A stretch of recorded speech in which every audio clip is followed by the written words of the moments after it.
Thanks, Phil. So the next presentation will be by Brant Oeschlager, and it will be on laparoscopic fundoplication in 2019. What is its place, Brant? Well, thank you for the opportunity to speak to this new and great society, and for confirming what my children have told me, and that I am across the threshold of being old. I imagine that the program committee looked around and said, who can talk about an antiquated operation that no one's doing anymore, and they came up with my name. You're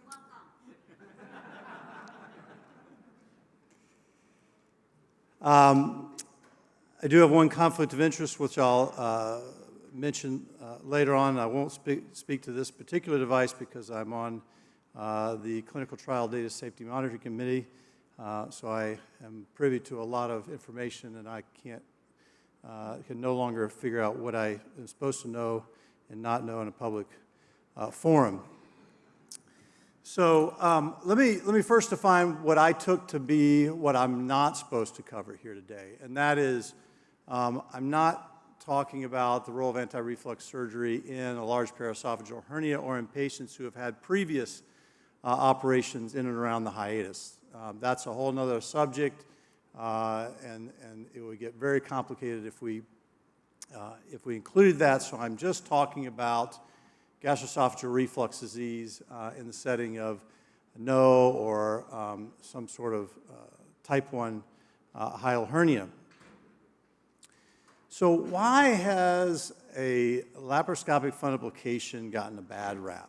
I think there are a number of reasons. I think number one on the list for me is what I tell my residents and fellows, it's a sneaky hard operation. It sort of masquerades as a moderately difficult laparoscopic procedure, but as long as you can throw some sutures and are relatively comfortable in and around the hiatus, you can do this operation. You just have to not put a hole in the esophagus and wrap the stomach around the esophagus, and as people told us for several decades, just make it real floppy and it'll be fine.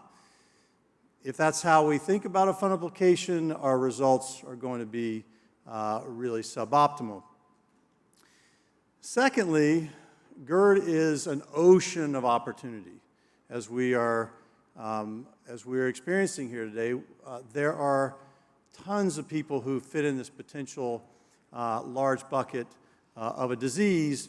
They can present in many different ways. I'll list a few. And it's difficult to figure out who needs the operation and what you should do. The second, I think, and hopefully this group will go a long way towards diffusing this, is I think a long-standing surgeon GI community antagonism. In public, it sort of raises its head. I could tell the gastroenterologist. In private, the surgeons really bitch about why you are against us and don't refer anybody for operations.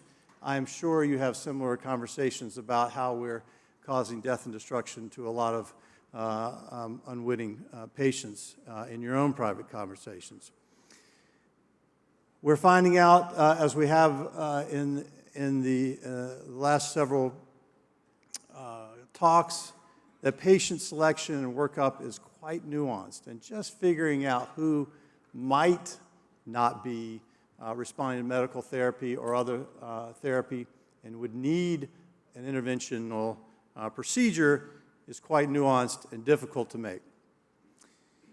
So this slide comes from a relatively recent GI consensus panel. There have been many like this that have been put together recently. And as you can see in the top left-hand corner of the green is when we should consider interventional therapies. Most of the rest of the boxes are red. This starts to, as I've talked to my surgical colleagues about this study, their hair starts to stand up on the back of their neck and they go, why is everybody against us? But there's no question that if you look since the peak of around circa 2000, that there's been a decrease in anti-reflux procedures and fundoplications. Now, some of this may be because of the bad name that some in the non-surgical community have given towards fundoplications.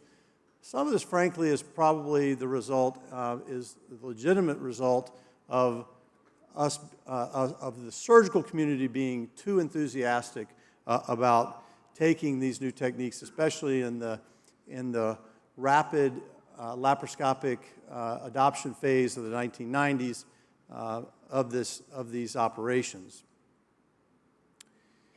So, who should not, at least in my opinion, get a fundoplication?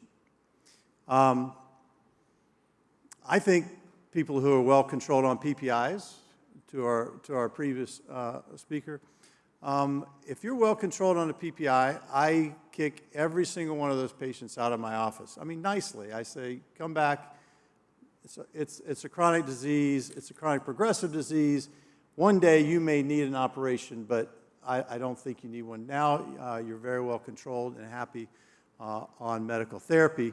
And I think we should stop arguing about this too much, and especially stop arguing about the periphery of the danger of PPIs. It's not helping us. And I think this even is the case for the young. I hear a lot of people say, yeah, but what if they're 25 or 35, really young patient? I mean, they've got so much time to live. If they've already got bad reflux, so they're on single or double dose PPIs, I mean, they should get an operation, right? I don't think it really changes the equation for me.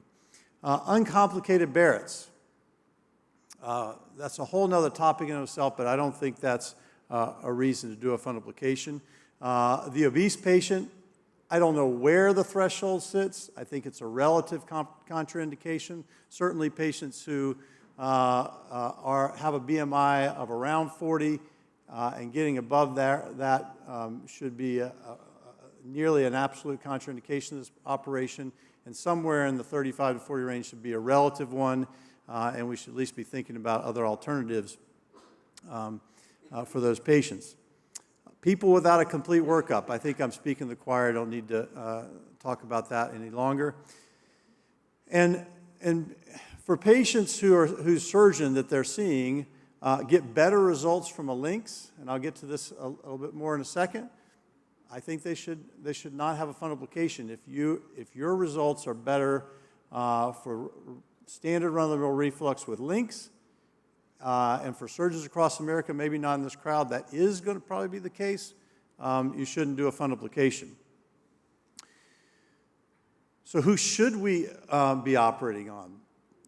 Well, people with typical symptoms with breakthrough. I still think there is a subset of the complicated airway disease group with good selection who make good candidates. I'll talk about that a little bit more in a second. Those with anatomic abnormalities, I'm much more enthusiastic about. Certainly severe reflux on pH monitoring. And to the point that's been made this afternoon, where there is team consensus. If you're a surgeon sitting on an island and think that you're the only one that thinks that patient needs an operation, you probably should think about 3 or 4 times before doing it.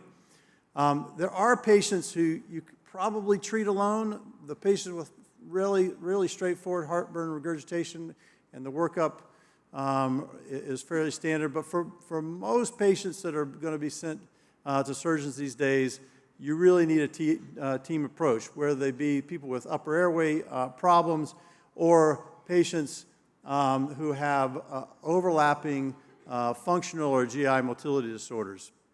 You really need to build consensus on the treatment with these patients.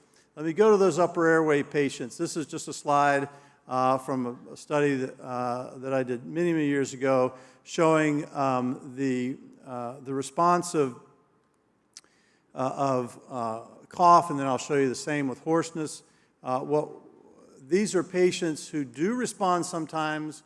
It's very hard to tease which ones are going to respond, and even in probably the best case scenario, the majority are going to, well, a strong minority are going to not respond at all, and maybe even the majority will not be fully taken care of with just your surgical therapy. You can see the same if you look at hoarseness. You're basically going to have some partial success and some partial resolution. This is a slide from a recent randomized trial in patients with IPF, just an example of a pulmonary disease, probably one of the most talked about lung diseases recently, and the role for fundoplication. This slide shows in the top, the red bar is surgical therapy. The blue bar is surgical therapy, the red bar is medical therapy, and showing a trend towards poor FVC on pulmonary function tests in the medical group.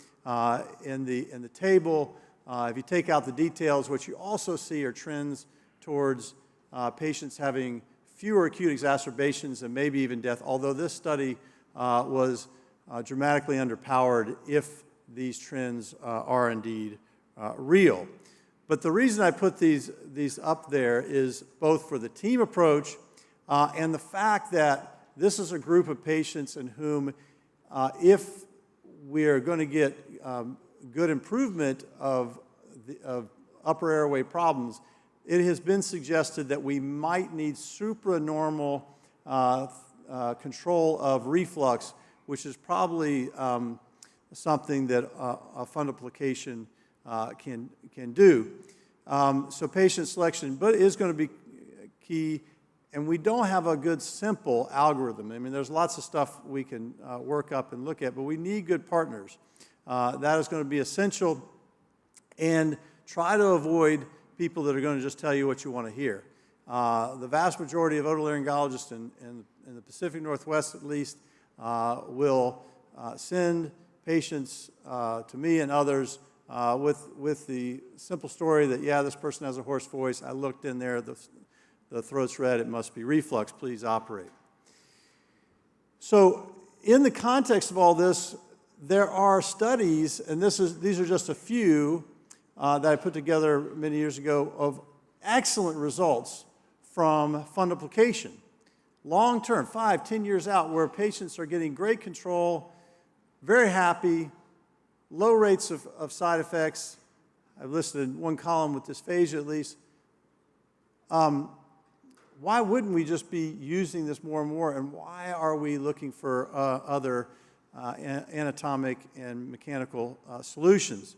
Well, there's no surprise that part of the reason is the results are based on experience, and this is a slide showed from a recent study by Marco Patti and some of his colleagues, showing that there are fewer complications, shorter length of stays, and cheaper if you and your hospital have a lot of experience doing these operations. And I think the story goes further than this when you look at success and side effects.